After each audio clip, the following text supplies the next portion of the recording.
ये कराड़ ग्रुप की एक बहुत ही एंथुजियास्टिक मेंबर है, डॉक्टर नीलोफर इनामदार।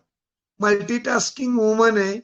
ओपीडी संभालती है, आईपीडी संभालती है, होम्योपैथी संभालती है, 2 बच्चे को भी संभालती है, सास को भी संभालती है। और हम लोग मेरे ख्याल से 26 जनवरी 2018 में कराड़ में एक एचएचएफ का छोटा सेमिनार हुआ था, उसके माध्यम से हम लोग मिले थे। और उस टाइम से हम लोग की पहचान हुई है। तब से इनके दर हर वीक ये कराड़ के सेशन में अटेंडेंस तो रहता ही है और हर चीज में बहुत हेल्पफुल है और इनकी केसेस बहुत बढ़िया रहती है। हम लोग इनको कराड़ के एक कन्वर्जन के स्पेशलिस्ट होम्योपैथ बोलते हैं। इनके पास कन्वर्जन के बहुत सारे केसेस है। अगर किसी को कन्वर्जन के केसेस में एनालिसिस नहीं जम रहा है तो इनको कांटेक्ट कर सकते हैं। बिल्कुल मेरे बिल्कुल ख्याल से सर। इतना इंट्रोडक्शन बहुत ज्यादा हो गया अभी। नहीं, मैं एक चीज और बोलूंगा कि एक हाँ रुब्रिक है, लाफिंग हाँ एवरी टाइम। यदि वो रुब्रिक हाँ रेपटरी में आएगा तो, और दूसरा रुब्रिक वेविसियस, तो हाँ इतना दिल, इतना खुश मिजाज यदि कोई है तो बहुत बहुत कम लोगों को देखा मैंने, उनमें से एक Nilofer madam. Thanks a lot. हाँ। Thank you sir. तो अभी नीलोफर दीदी आप अपना केस चालू कर दो। जी सर। सर मेरी दीदी आवाज चालू आ रही? करो। आवाज आ रही? लाउड क्रिस्टल क्लियर है एकदम। Don't worry, okay. हमेशा की जैसे। क्रॉस अभी फिंगर। वही वाइवेसिटी आ जाएगी बाहर, don't worry. Yes sir. Sir आप सबका अभी साथ है तो अभी बिल्कुल मैं ये सब म्यूट हो तो नहीं जाता है। हूँ, म्यूट हो जाता हूँ। जी सर। Okay sir. मैं भी अब फर्स्ट हो एंड जाता हूँ, है ना? यस। ठीक है। Good evening everyone.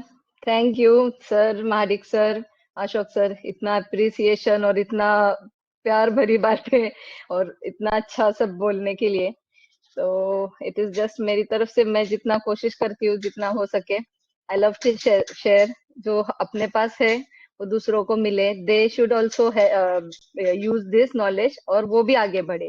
बस होम्योपैथी आगे बढ़ना चाहिए, यही एक मोटो है इसके पीछे। ओके, तो will start with the case. तो आज सुबह में केस शेयर किया था मैंने। एक डीयूबी का केस था। 43 इयर्स फीमेल विथ डीयूबी। उसको हेवी ब्लीडिंग थे और 2 साल पहले ये केस मेरे पास आया। तो उन्होंने बताया कि 2001 से मुझे बहुत हेवी ब्लीडिंग है। मतलब जब 3rd या 4th बच्चा उनका प्रेगनेंसी के डिलीवरी के बाद से उनको कंप्लेंट्स थे। और 2003 से उन्होंने एक डॉक्टर कंसल्ट किया, गायनेकोलॉजिस्ट। उसके पहले भी उन्होंने बहुत जगह पे ट्रीटमेंट लिया, हार्मोनल थेरेपिस्ट बहुत सारे लिए थे। बट 5 to 7 इयर्स उन्होंने एक गायनेकोलॉजिस्ट कंसल्ट किया जो उनके गांव में बहुत फेमस था। तो उनके पास 7 इयर्स तक उनकी ट्रीटमेंट चालू रही। तो एवरी 3 मंथ्स उनको हार्मोनल ट्रीटमेंट लेना पड़ता था। उसके बाद समवट 1-2 महीना तक पीरियड्स ठीक आते थे, उसके बाद अगेन पूरा डिस्टर्ब हो जाते थे और हेवी मेंसेस थे। Means almost 20 to 25 days bleeding था। तो डॉक्टर ने बोला था हार्मोनल इम्बैलेंस है। तो पेशेंट ने बोला देखो ना, अभी तो 43 की हो गई हूँ पर अभी अभी भी वही हूँ। तो ये उनकी बात थी। और अभी तो ब्रेस्ट पेन भी स्टार्ट हुआ है और हार्मोनल टैबलेट खाई तो पीरियड्स आए तो 20 दिन तक ब्लीडिंग हर बार ऐसे ही होता है। तो वो जैसे परेशान थी। बट उनकी आवाज इतनी स्पीड, मीन्स उनके साथ मैंने ऑलमोस्ट 40 मिनट्स तक बात की। 40 to 50 मिनट्स का मेरा कॉन्वर्सेशन था। Means I had reached to a remedy but the patient was speaking with such vivacity. इतना अच्छे से बात कर रही थी। मीन्स मुझे सुन के ऐसे लगा नहीं कि ये बेचारी इतने सालों से, मीन्स ऑलमोस्ट 30 to 35 इयर्स ये इस कंप्लेंट से जूझ रही है। तो फिर उन्होंने कहा कि मैंने गांव के फेमस डॉक्टर को बताया तो उन्होंने बोला कि डीएनसी करा लो। उसके लिए 20,000 खर्चा बोला और लंबी चौड़ी लिस्ट दे दी टेस्ट की। और उसका करीबन खर्चा 15-16 हजार तक था। तो ऑलमोस्ट मतलब 30-35 हजार का खर्चा बोला उन्होंने। और बोला 5 मिनट में मैं तुम्हारे डीएनसी करा दूंगी। तो इस पेशेंट के हस्बैंड उस वक्त गांव गए थे कहीं। तो इन्होंने इसके पहले भी डीएनसी कराया था और इनको पता था कि it work for few days, उसके बाद वापस कंडीशन वैसी होती थी। तो इनको she was not willing actually पर सभी ने उनको बोला था कि अरे कुछ ना कुछ ट्रीटमेंट करा लो, इतनी परेशानी है, इसलिए वो एक्चुअली चले गए थे ट्रीटमेंट लेने के लिए। तो उन्होंने डॉक्टर से बोला कि डॉक्टर 2-3 दिन के बाद करा लेती हूँ, क्योंकि मेरे हस्बैंड अभी नहीं है, गाँव गए हैं। तो डॉक्टर उनको गुस्सा किया डॉक्टर ने, और बोला भूख अभी लगी है तो खाना अभी खाओगे ना, या 4 दिन बाद खाओगे? तो उसको अच्छा नहीं लगा वो, और उन्होंने बोला देखो ना, अब हस्बैंड तो चाहिए ना, इतना सारा खर्चा है, उनको भी मालूम रहना चाहिए क्या ट्रीटमेंट लेना है। तो फिर मुझे अच्छा नहीं लगा डॉक्टर की बात, पर फिर भी वो वहाँ की फेमस डॉक्टर है, तो उसके सिवाय कोई ऑप्शन भी नहीं था, तो मैं गई उनके पास। फिर बाद में उन्होंने मुझसे भी कहा कि पर हस्बैंड का रहना भी तो जरूरी है ना। और फिर मैंने थोड़ा और कंप्लेंट्स के बारे में पूछा, तो उन्होंने बोला कि जब से मैं बड़ी हुई हूँ तब से ये कंप्लेंट है। मतलब तब सबने कहा कि शादी के बाद ठीक हो जाएगा, कम हो जाएगा, पर कभी ये कम हुआ ही नहीं। तो एक्चुअली इनकी हिस्ट्री ऐसी थी कि 10 इयर्स की एज में इनके फादर को एमआई में उनकी डेथ हो गई, और उसके 1 साल के अंदर ही mother was detected with CA breast. और सीए ब्रेस्ट में उनका पूरा स्प्रेड हो चुका था, और उनको रेगुलर ट्रीटमेंट्स चालू थे, कंडीशन वर्स थी। और ये patient, she was like 11 years, पर ये माँ का पूरा देखभाल लेती थी। जैसे कीमो से मम्मी आ जाए तो ये मम्मी के लिए पानी का टब रखना, उल्टियाँ होती थी तो टब अरेंज करके रखना, मम्मी को पकड़ के बाथरूम ले जाना, या आने के बाद में उल्टियाँ हो रही है तो सब क्लीन कराना, ये सब ये patient at the age of 11 years ये बच्ची पूरा करती थी। और इसकी छोटी बहन है, वो 2 साल छोटी है इससे, तो उसका भी ख्याल रखती थी। और फादर के जाने के बाद ये मामा मामी के पास थे। तो एक मामा was very good and the other मामी वॉज नाइस, दो मामा थे तो दोनों में ऐसे था। तो इनको उस सिचुएशन से भी कोप अप करना पड़ा कि हर इंसान was not good to her, और मदर वॉज बेड रिडन। तो माँ का उन्होंने कहा कि मैं पूरा ख्याल रखती थी, और छोटी वाली को भी संभालना था, तो इसके लिए तो फिर मैं स्कूल से आने के बाद पूरा घर का, या मामी जो बोले वो, मम्मी का ख्याल रखना, ये सब करती थी।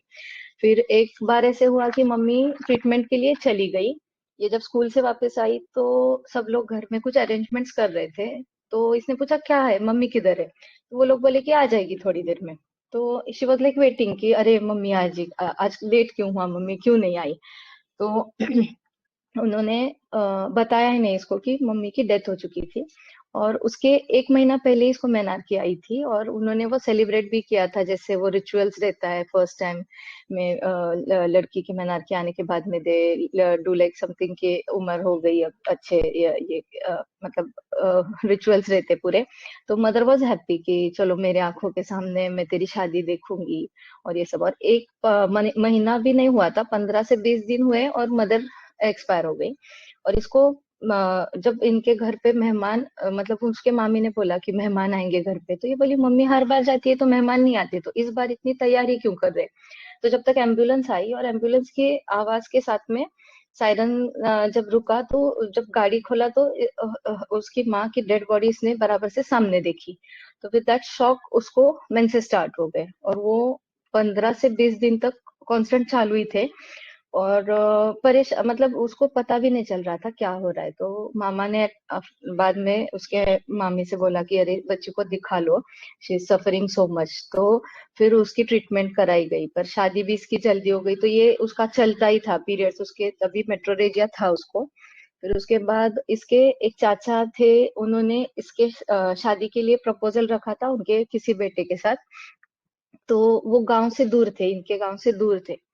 तो इसको इनके बेटी की बहन की फिक्र थी कि मेरी बहन को और कोई नहीं है। और बहन टेम्पर टैंट्रम्स थे, बहन को बहुत, अड़ियल थी, छोटी थी, पैम्पर्ड थी, मामा की लाडली थी, ये समझदार थी। तो इसको फिक्र थी कि अगर मेरी शादी दूर हो जाएगी तो बहन मुझसे दूर हो जाएगी, इसलिए इसने वो शादी को ना बोल दिया। और वो लोग भी थोड़ा देहाती जैसे अलग सोच के थे, तो इसको वो भी नहीं मंजूर था। तो उसने थोड़ा मामा से कन्विंस किया कि मुझे शादी नहीं करनी। तो मामा बोले ठीक है, तुझे शादी नहीं करनी, वेल एंड गुड, पर हमारी शर्त है कि हम जिस लड़के से बोलेंगे उस लड़के से तुझे शादी करनी पड़ेगी। तो इसको लगा कि चलो शादी दूसरे के साथ हो गई तो नजदीक रहूंगी बहन के, उसको देख सकूंगी, उसको मिल सकूंगी, इसलिए शी वॉज रेडी, और उसने मान लिया।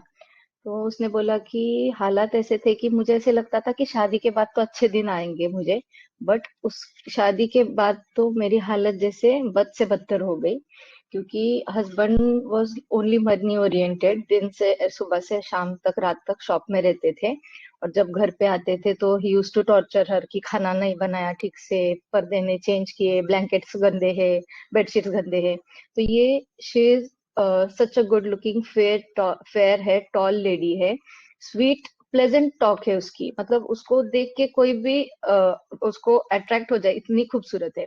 But her husband never paid attention to her.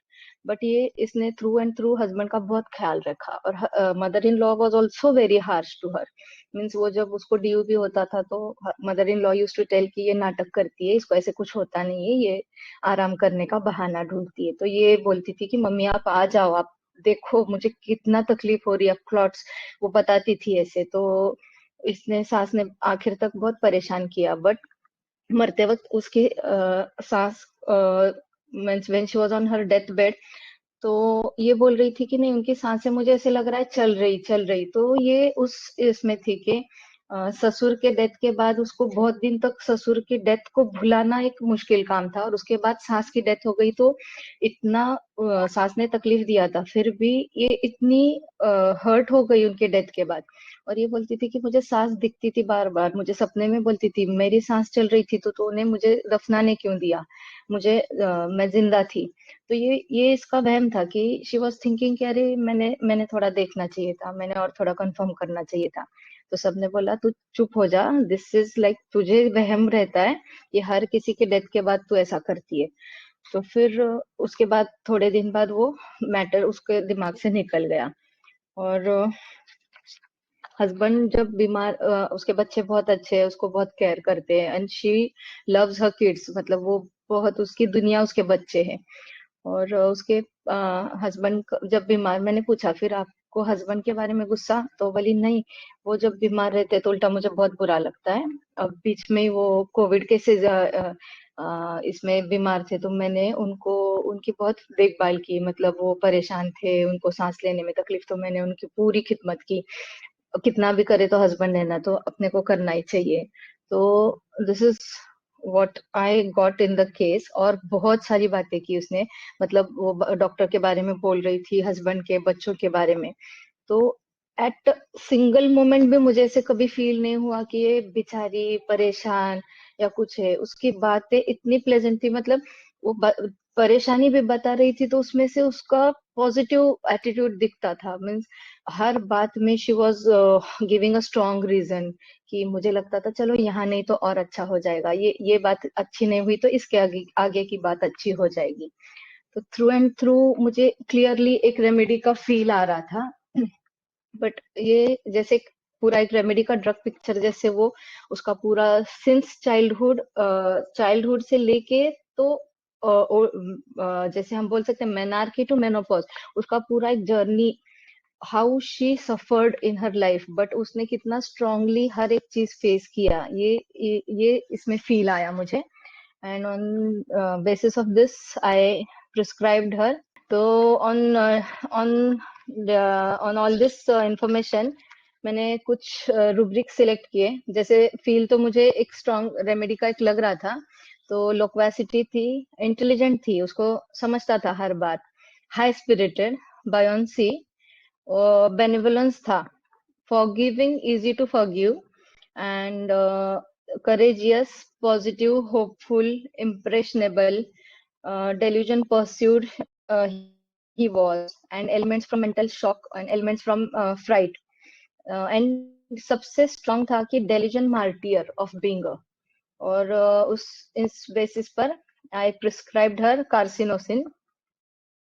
And उसके जो 20 दिन के ब्लीडिंग पीरियड्स थे, they came to regular 5 to 7 days cycle हो गया उनका। एंड जब उन्होंने मुझे केस दिया था तो उन्होंने कॉन्स्टिपेशन के बारे में नहीं बोला था, पर after after the medicine third day she called me and she told me कि मुझे आज बहुत ऐसे एनर्जी फील हो रहा है, मुझे ऐसे लग रहा है कि जैसे मुझ में एक अलग सी ताकत आ रही है और मैं है उससे ज्यादा काम कर सकती हूँ। और मैं एक बात बोलना भूल गई थी कि मुझे कॉन्स्टिपेशन की बहुत तकलीफ थी, और आप मेडिसिन लेने के बाद में मेरा पेट की शिकायत कम हो गई है and I am feeling almost fresh, जैसे हल्का लग रहा है और एनर्जी से फुल ऐसे लग रहा है। तो she was given only a single dose of carcinosin 200। उसके बाद उसको repetition after 3 to 4 months, only 1 repetition I had given, but she is almost fine till today.